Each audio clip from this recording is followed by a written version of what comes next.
আলাইকুম। Hello guys, আপনাদের মাঝে আমি নতুন আমাদের ই বাইক নিয়ে আসলাম। এটা হচ্ছে আমাদের দুরন্ত ই বাইক ই রাইডার।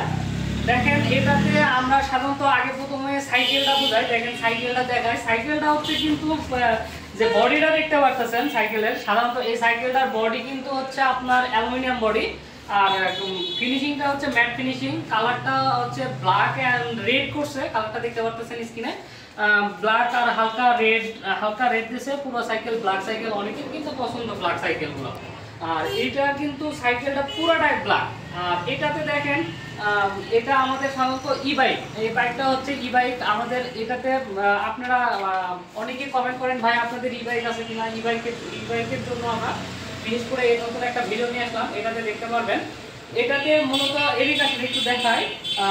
এটাতে হচ্ছে আপনার এই যে দেখেন ব্রেক সিস্টেম, ব্রেক হচ্ছে ডিস্ক ব্রেক।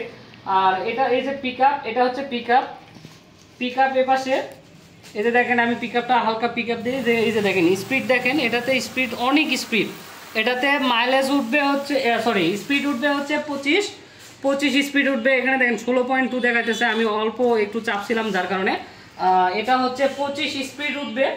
আর আরেকটা জিনিস, এটা হচ্ছে ব্রেক চাপ দিলে, আপনি যদি ব্রেক চাপে এই যে ইয়েটা চাপেন, এটা কিন্তু কাজ করবে না। ব্রেকের সাথে সেন্সর লাগানো আছে, যার কারণে আপনি হচ্ছে ব্রেক ধরলে অটোমেটিক মোটর বন্ধ হয়ে যাবে। এটা হচ্ছে আপনার সেন্সর সিস্টেম। আপনি অনেক সময় দেখা যাচ্ছে আপনি এটা ধরে আছেন, পিকআপটা ধরে আছেন কিন্তু ব্রেক ধরছেন, সেন্সর যদি না থাকে সেক্ষেত্রে কিন্তু অ্যাক্সিডেন্ট হওয়ার সম্ভাবনা থাকে। এই জন্য আমরা এটা এমনভাবে মেকিং করা যে ব্রেক ধরলে অটোমেটিক মোটর বন্ধ হয়ে যাবে, আপনার হচ্ছে মোটর আর কাজ করবে না।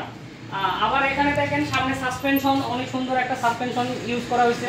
সাসপেনশন সামনে এই যে দেখেন, সামনে আমি লাইটটা দিয়ে দেখাই। এই যে দেখেন লাইট জ্বলতেছে, হ্যাঁ লাইট অ্যাড করা হয়েছে। এই যে হর্ন শুনতে পাচ্ছেন, হর্ন। এই যে আবার অ্যাটাচ করা হয়েছে বেল দেওয়া হয়েছে। একটা স্পিড মিটার দেওয়া হয়েছে। আপনি স্পিড মিটার এখানে আপনার কত পার্সেন্ট চার্জ আছে, কিভাবে কি সমস্ত কিছু দেখতে পারবেন। আবার হচ্ছে আপনার গিয়ার সিস্টেম, এই যে দেখেন এখানে আমার হাতে দেখেন, এটা হচ্ছে গিয়ার সিস্টেম। গিয়ার সিস্টেমের জন্য এটা কিন্তু হচ্ছে পিছনের 7টা, সামনে 3টা গিয়ার। এটা অ্যাজ ইউজুয়াল সাইকেলের মতন পিছনে 7টা গিয়ার, সামনে 3টা গিয়ার, এটা কিন্তু করা হয়েছে। এটা দেখেন আর একটা জিনিস কি, এটা আপনি যদি হালকা পেডেল করেন তাহলে কিন্তু এই যে দেখেন, এই যে উঠে গেছে, হ্যাঁ এটা কিন্তু হালকা পেডেলের সাথেই হয়ে যাবে।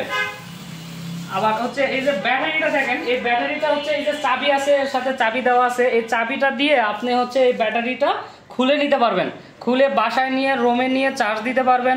আবার এখানে নিয়ে এসে লাগায়া, ধরেন আপনি গ্রাউন্ড ফ্লোরে সাইকেল রাখলেন, গ্রাউন্ড ফ্লোরে সাইকেল রাখা আপনি ব্যাটারিটা খুলে নিয়ে উপরে বাসায় নিয়ে আপনি কিন্তু এই যে ব্যাটারি নিয়ে যে কথাটা বলতেছিলাম, এই ব্যাটারিটা দেখেন, এই ব্যাটারিটা হচ্ছে 36 ভোল্টের ব্যাটারি। এই ব্যাটারিটাতে আপনি হচ্ছে একবার চার্জ দিলে ফুল চার্জে আপনি কিন্তু 40 থেকে 45 মাইল পাবেন। এটা চার্জ হইতে সময় লাগবে 1.5 থেকে 2 ঘন্টা। সর্বোচ্চ ভাবে আপনি চার্জ দিতে পারেন। অনেক সময় অনেকের জায়গা অনুযায়ী যে একটু চার্জ দিতে সময় লাগে, ভোল্ট কম থাকে, সেক্ষেত্রে একটু চার্জ দিতে সময় লাগে, সেক্ষেত্রে 3 ঘন্টা প্লাসও লেগে যেতে পারে, সেটা হিসাব আলাদা। তারপরে এই যে দেখতেছেন মোটরটা, এই মোটরটাতে আছে হচ্ছে 250 হার্টজ। আর হচ্ছে এই যে হচ্ছে পুরো সাইকেল যে ডিটেলসটা বললাম, এইটা আপনি আমার সাথে যোগাযোগ করে এবং আপনার পার্শ্ববর্তী দুরন্ত স্পোর্টস গ্যালারি থেকেও নিতে পারবেন, অথবা আমার স্ক্রিনে আমার নাম্বার দেওয়া থাকবে, এখানে আমাকে নক দিয়েও আপনারা বাংলাদেশের যে কোনো প্রান্তে সুন্দরবন কুরিয়ার সার্ভিস অথবা আদার্স কুরিয়ার সার্ভিসের মাধ্যমেও নিতে পারবেন। সো আমি আমার ভিডিওটা আর বেশি বড় করছি না, এখানে শেষ করছি। সবাইকে আসসালামু আলাইকুম।